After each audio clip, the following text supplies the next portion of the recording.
pemerintah daerah harus punya goodwill, punya istilahnya etikat baik agar kemudian semua aset itu bisa menambah dan menghasilkan PAD.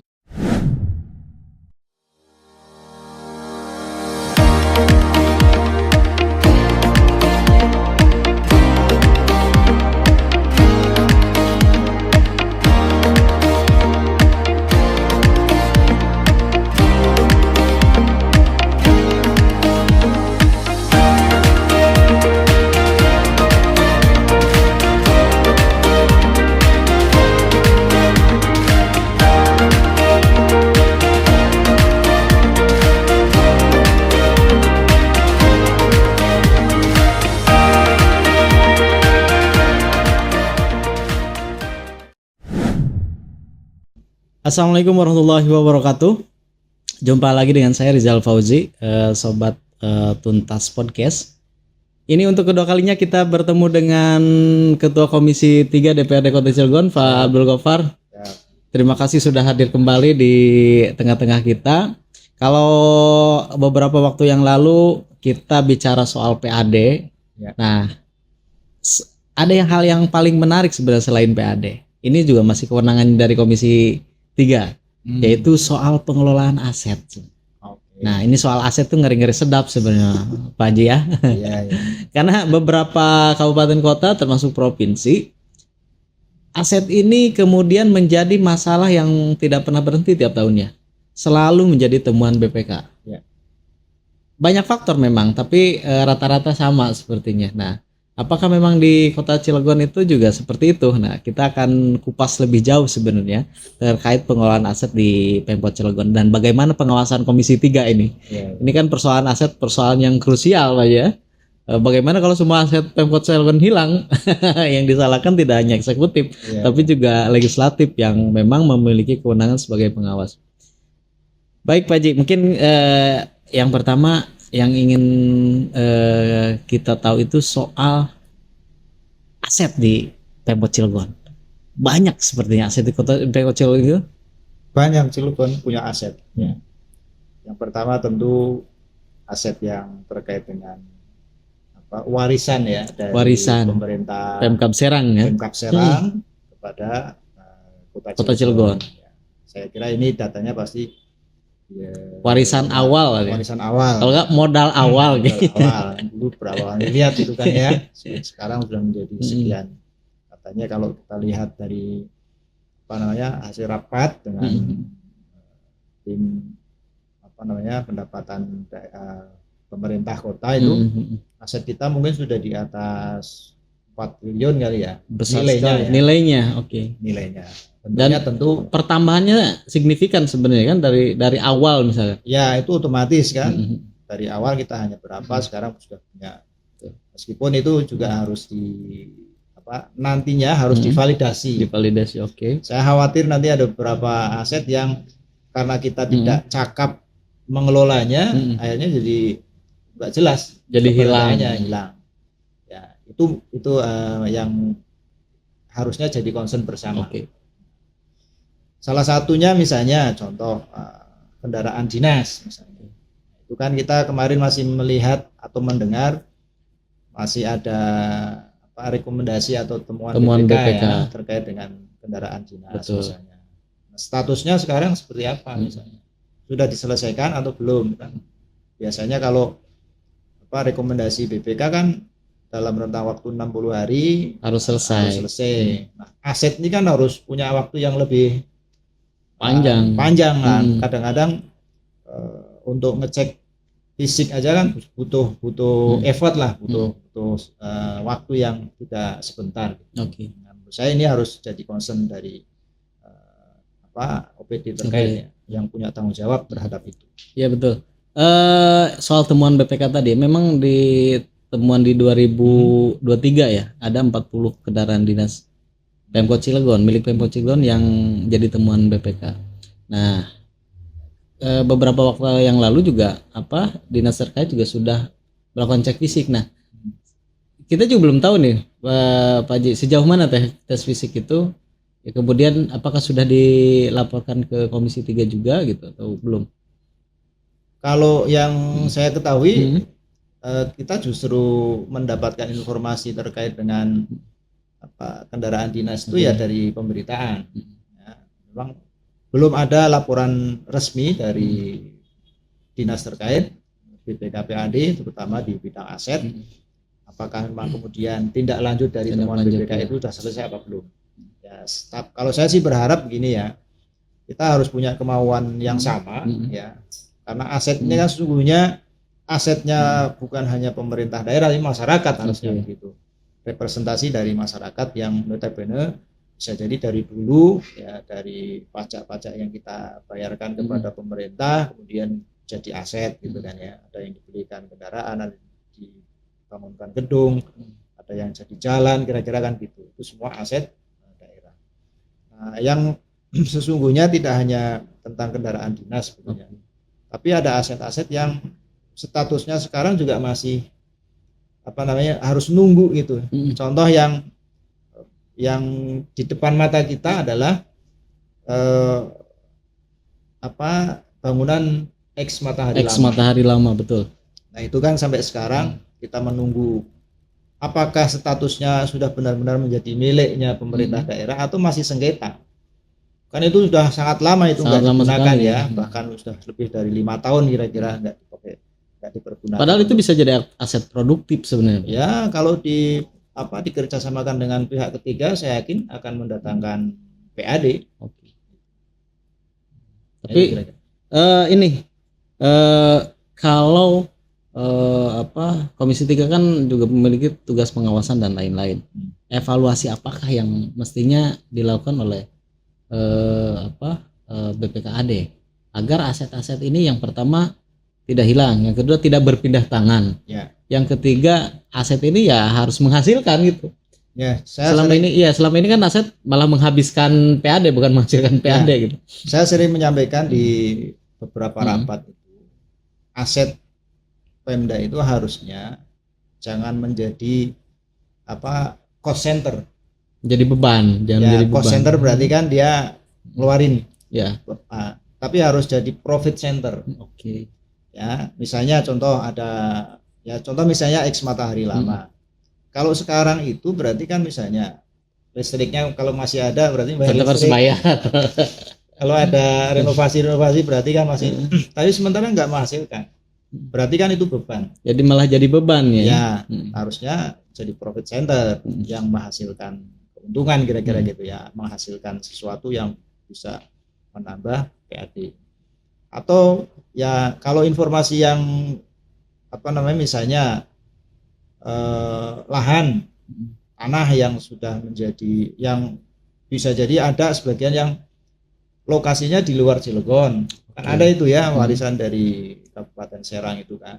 Nah, apakah itu juga sudah divalidasi ulang berapa jumlahnya misalnya, terus dikerjasamakan dengan siapa, hasilnya berapa, kan itu juga bisa dipertanggungjawabkan secara publik. Mestinya kan ada hitung-hitungannya. Ya harusnya ada. Atau yang misalnya yang betul-betul kita sudah mendorong untuk dimaksimalkan fungsinya itu adalah tanah 45 hektar yang ada di Warnasari. Statusnya sekarang mau jadi pelabuhan atau mau jadi gudang, ya atau mau jadi hamparan tanah yang kemudian kita fungsinya untuk apa, disewa sama siapa, kita juga nggak begitu tahu. Itu belum clear juga. Kan kalau status tanahnya udah jelas milik Pemkot. Fungsinya mau diapakan? Kan berarti tadi saya sampaikan ya, harusnya menjadi profit center, bukan cost center. Ini masih jadi cost center kan, harus bayar. Ya kita otomatis kalau memang nanti ada kegiatan di sana yang kemudian membutuhkan hal-hal lain, berarti kan dia masih atau mangkrak gitu aja kan, tidak berfungsi dengan baik. Nah saya kira ini juga harus pemerintah daerah harus punya goodwill, punya istilahnya etikat baik agar kemudian semua aset itu bisa menambah dan menghasilkan PAD. Nah apa tantangan dari Komisi 3 nih tantangan Komisi 3 terkait pengawasan aset. Ya, kita sebelumnya kan secara tidak langsung sudah menyampaikan ketika kita dalam rapat-rapat ya. Tapi kemudian lagi-lagi itu kembali kepada goodwill ya, etikat baik dari pemerintah daerah yang direpresentasikan ke OPD terkait. Kan itu bisa kerjasama lah misalnya. Misalnya sekarang yang punya tanggung jawab terhadap aset itu kan ada bagian aset Setda, ada bagian aset di BPKPAD ya. Kalau kemudian kerjasama dengan baik, memvalidasi ulang jumlah aset yang ada, saya kira kerjasama ini bisa, ya tidak ada salahnya melibatkan DPRD dalam hal ini Komisi 3 misalnya. Ya ke depan juga saya dorong seperti itu. Sehingga kemudian ketika ada kendala di lapangan, kita bisa secara persuasi menyampaikan kepada masyarakat, ini begini cara kita menangani kan. Dicari sumber masalahnya apa, kemudian kita nyari solusi bareng-bareng. Pasti yang ditanya anggota DPRD ya? Ya otomatis itu setiap ada permasalahan itu selalu yang jadi yang menyamakan keluhan pasti ke DPRD. Jarang yang mengeluhkan itu langsung ke OPD. Jarang sekali. Jarang. Ya. Karena yang bertemu dengan masyarakat kan anggota dewan. Iya, karena kita representasi masyarakat ya. Jadi saya sih harapannya begitu.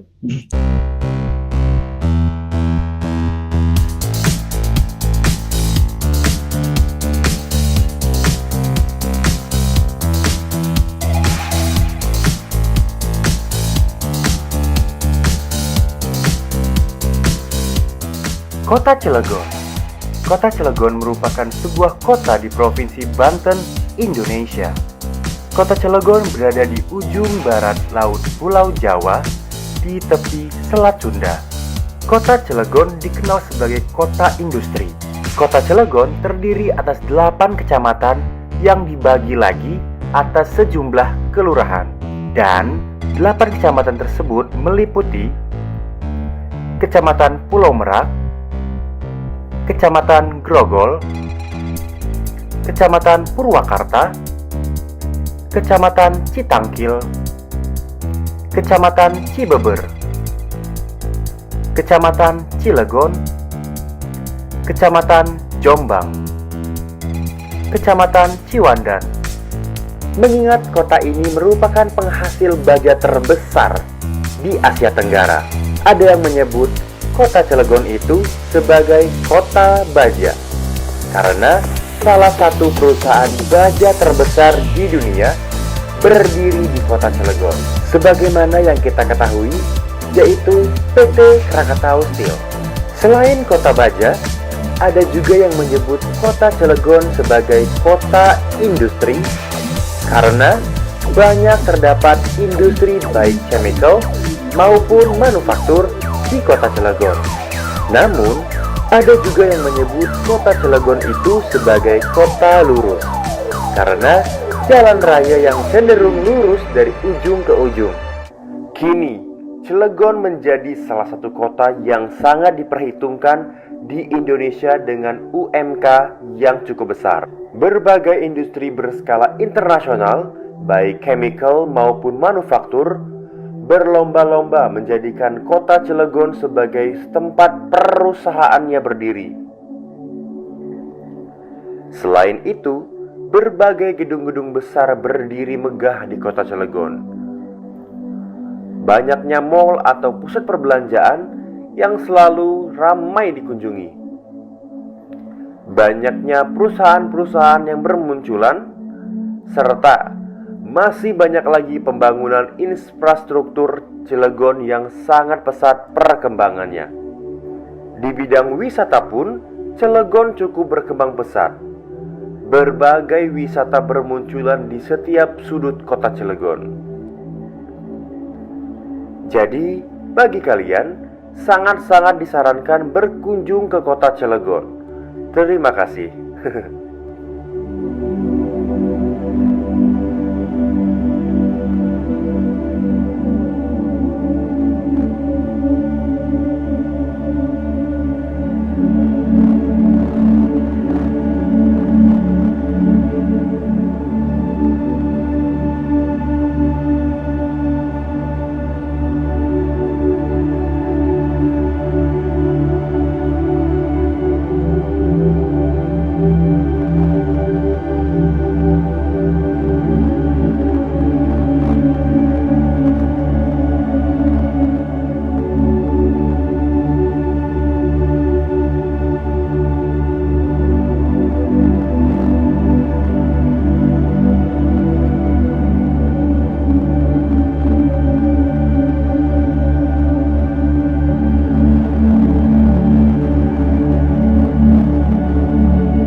Kalau ini Pak Haji, ini kan memang kalau soal aset kan memang krusial gitu. Tapi ada tidak inovasi yang menurut Komisi 3 misalkan mestinya Badan Pengelola Aset ataupun yang OPD yang memiliki kewenangan untuk mengelola aset, agar aset-aset ini memang tidak mangkrak segala macam. Kemudian ya setidaknya tadi yang harus profitable gitu. Jangan sampai aset-aset ini malah jadi buang-buang cost begitu saja gitu. Ya saya kira yang tadi saya sampaikan ya, kerjasama dengan antara OPD itu ya, jangan ada ekosektoral misalnya, bagian aset, bagian kan bisa saja misalnya kita punya aset di daerah tertentu, lalu kemudian ada masyarakat yang mengklaim misalnya, kan kita bisa kerjasama dengan Satpol PP untuk penanganannya, atau kita kerjasama dengan anggota DPRD yang memang dia menaungi di dapilnya misalnya, ngomong sama masyarakat kan lebih enak daripada dipaksakan diselesaikan sendiri tapi kemudian tidak ada kondusivitas. Saya kira seperti itu. Dan yang penting itu cara ngelolanya profesional. Pengelolaannya profesional. Ya, kalau memang harus ada kompensasi ya disampaikan kepada masyarakat. Kalau ada hal-hal yang sifatnya teknis di internal OPD ya kita bisa maklum ada apa yang harus ditindaklanjuti kira-kira. Kalau ini soal mungkin Komisi 3 juga pernah studi banding ke beberapa daerah terkait pengelolaan. Daerah mana yang kiranya pas untuk kita tiru dalam pengelolaan asetnya? Ya hampir semua daerah bisa kita tiru ya. Istilahnya misalnya yang agak mirip-mirip dengan Kota Cilegon lah. Yang notabene di situ ada industrinya juga misalnya, cara ngelola asetnya bagaimana. Ya, misalnya kayak Kabupaten Karawang misalnya kan, dia punya area industri, punya meskipun ya kalau dari lihat jumlah luas wilayahnya pasti luas wilayahnya Karawang lebih besar. Tapi kan cara kelolanya yang bisa kita tiru. Sama saja sebenarnya cara kelolanya. Kalau kerjasama dengan pihak ketiga, otomatis itu kan mau kerjasama jangka panjang, jangka menengah, jangka pendek misalnya. Kan kita bisa contoh daripada nanti X matahari lama itu tidak berfungsi, tidak ada terbengkalai begitu saja, kerjasama kan dengan pihak ketiga. Ya bisa dengan bangun serah guna, ya kan? Atau bangun guna serah gitu kan. Nah, tinggal mekanisme kerjasamanya seperti apa. Kalau dulu kan X Matahari Lama juga pernah difungsikan sebagai pusat UMKM kan? Betul. Tapi kan itu sebentar. Setelah itu ya mangkrak kembali. Nggak ada ininya. Sekarang kan katanya pindah ke JLS tuh ya, yang betul. Dulu yang katanya mau ditukar guling dengan kejaksaan, dan akhirnya sekarang jadi gedungnya Dekranasda ya. Dekranasda betul. Nah, saya nggak tahu itu kira-kira efektivitasnya seperti apa. Itu kan juga harus dievaluasi. Jangan sampai kemudian diperbaiki misalnya, tapi tingkat efektivitasnya tidak keukur.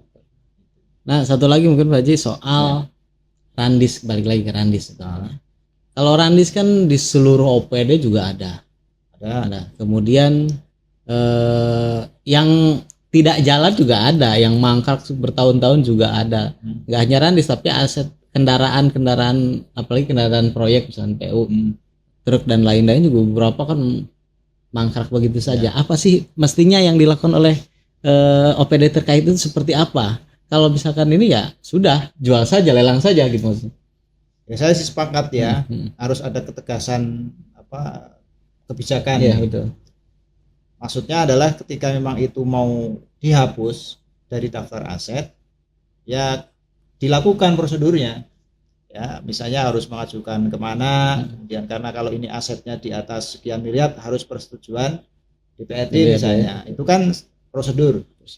Ya, kalau prosedur sudah ditempuh, dilaksanakan. Jadi jangan sampai nunggu sampai kemudian asetnya hilang nggak jelas, baru kemudian tergopoh-gopoh ketika ada pemeriksaan BPK. Nah, itu kan menurut saya cara mengantisipasi masalah nggak jalan ya. Jadi menurut saya tegas gitu. Kita mau hapus nih aset ini dari daftar aset Pemkot gitu ya.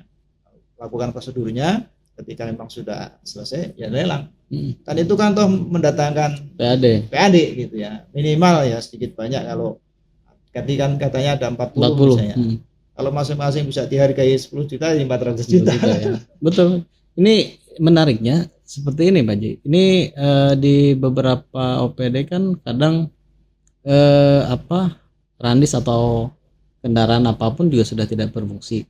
Tapi seringkali biaya perawatannya kan masih tetap ada. Biaya pajaknya juga tetap, karena masih aset itu tetap harus bayar. Nah, itulah yang tadi saya sampaikan. Asetnya bukan jadi profit center tapi cost center. Jadi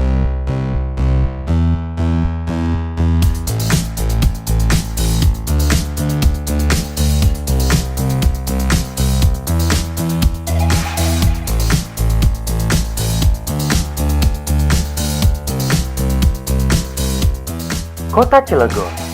Kota Cilegon merupakan sebuah kota di Provinsi Banten, Indonesia. Kota Cilegon berada di ujung barat laut Pulau Jawa, di tepi Selat Sunda. Kota Cilegon dikenal sebagai kota industri. Kota Cilegon terdiri atas 8 kecamatan yang dibagi lagi atas sejumlah kelurahan.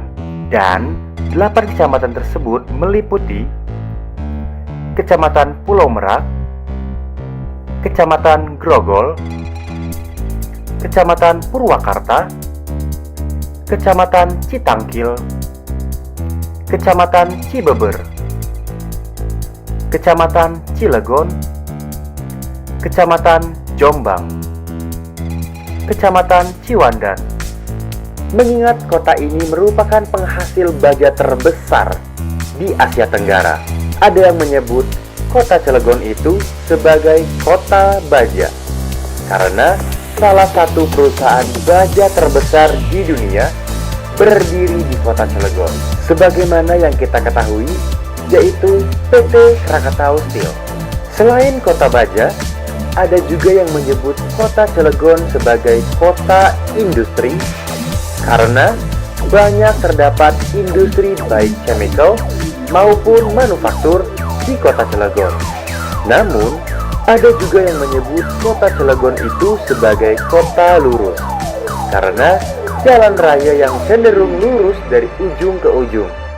Kini, Cilegon menjadi salah satu kota yang sangat diperhitungkan di Indonesia dengan UMK yang cukup besar. Berbagai industri berskala internasional, baik chemical maupun manufaktur, berlomba-lomba menjadikan kota Cilegon sebagai tempat perusahaannya berdiri. Selain itu, berbagai gedung-gedung besar berdiri megah di kota Cilegon. Banyaknya mal atau pusat perbelanjaan yang selalu ramai dikunjungi. Banyaknya perusahaan-perusahaan yang bermunculan, serta masih banyak lagi pembangunan infrastruktur Cilegon yang sangat pesat perkembangannya. Di bidang wisata pun, Cilegon cukup berkembang pesat. Berbagai wisata bermunculan di setiap sudut kota Cilegon. Jadi, bagi kalian, sangat-sangat disarankan berkunjung ke kota Cilegon. Terima kasih.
Manfaatnya nggak ada tapi pengeluarannya terus gitu.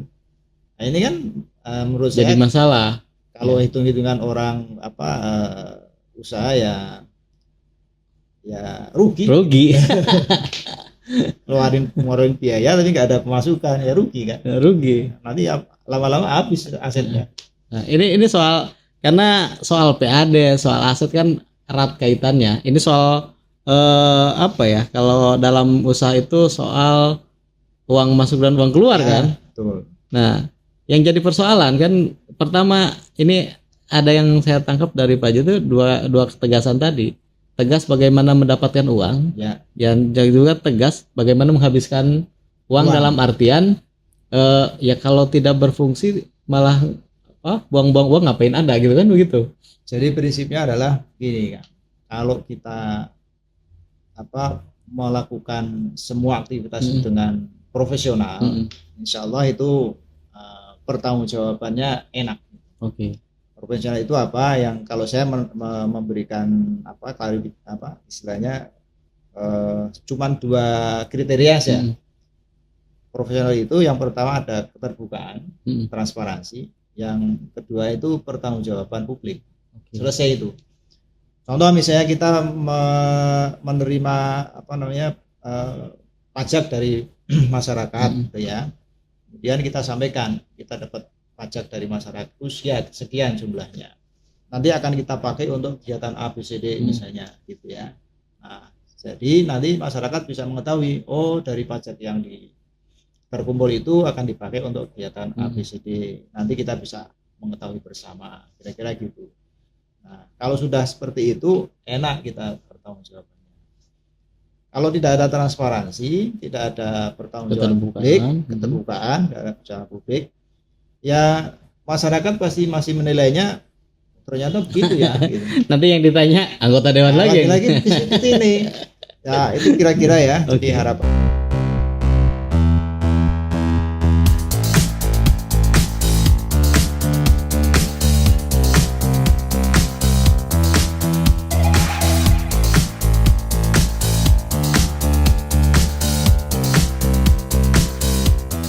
Kota Cilegon. Kota Cilegon merupakan sebuah kota di Provinsi Banten, Indonesia. Kota Cilegon berada di ujung barat laut Pulau Jawa, di tepi Selat Sunda. Kota Cilegon dikenal sebagai kota industri. Kota Cilegon terdiri atas 8 kecamatan yang dibagi lagi atas sejumlah kelurahan. Dan 8 kecamatan tersebut meliputi Kecamatan Pulau Merak, Kecamatan Grogol, Kecamatan Purwakarta, Kecamatan Citangkil, Kecamatan Cibeber, Kecamatan Cilegon, Kecamatan Jombang, Kecamatan Ciwandan. Mengingat kota ini merupakan penghasil baja terbesar di Asia Tenggara, ada yang menyebut Kota Cilegon itu sebagai kota baja karena salah satu perusahaan baja terbesar di dunia berdiri di kota Cilegon. Sebagaimana yang kita ketahui, yaitu PT Krakatau Steel. Selain kota baja, ada juga yang menyebut kota Cilegon sebagai kota industri karena banyak terdapat industri baik chemical maupun manufaktur di kota Cilegon. Namun, ada juga yang menyebut kota Cilegon itu sebagai kota lurus karena jalan raya yang cenderung lurus dari ujung ke ujung. Kini, Cilegon menjadi salah satu kota yang sangat diperhitungkan di Indonesia dengan UMK yang cukup besar. Berbagai industri berskala internasional, baik chemical maupun manufaktur, berlomba-lomba menjadikan kota Cilegon sebagai tempat perusahaannya berdiri. Selain itu, berbagai gedung-gedung besar berdiri megah di kota Cilegon. Banyaknya mal atau pusat perbelanjaan yang selalu ramai dikunjungi. banyaknya perusahaan-perusahaan yang bermunculan, serta masih banyak lagi pembangunan infrastruktur Cilegon yang sangat pesat perkembangannya. Di bidang wisata pun, Cilegon cukup berkembang pesat. Berbagai wisata bermunculan di setiap sudut kota Cilegon. Jadi, bagi kalian, sangat-sangat disarankan berkunjung ke kota Cilegon. Terima kasih.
Supaya agar dikelola dengan profesional, ada transparansi, terbuang baik dan pertanggungjawaban secara secara administratif bisa ditetapkan Secara profesional. Oke. Itu kira-kira harapannya. Dan kalau sudah dilaksanakan dengan maksimal, saya kira semua enak kita. Itu kan agar kita bisa melaksanakan dengan baik, ya tentu yang paling dibutuhkan adalah goodwill atau etikat baik, dari semua unsur penyelenggara pemerintah daerah, baik pemerintah daerah maupun DPRD. Saya kira itu. Oke. Terima kasih Pak Abdul Ghaffar. Ini intinya sih soal pengelolaan aset ya. Kalau aset dikelola secara profesional pasti akan menghasilkan, menguntungkan. Tapi kalau misalkan aset tidak dikelola secara profesional, maka yang sebanyak apapun PAD yang dihasilkan akan habis hanya untuk mengurusin aset, bukan aset yang produktif. Ya, kira-kira gitu. Kira-kira begitu. Oke, terima kasih Pak Haji. Terima kasih waktunya. Mudah-mudahan lain waktu kita bertemu kembali. Terima kasih buat sobat Tuntas Podcast. Terima kasih atas waktunya. Wabillahi taufiq wal hidayah. Wassalamualaikum warahmatullahi wabarakatuh. Waalaikumsalam.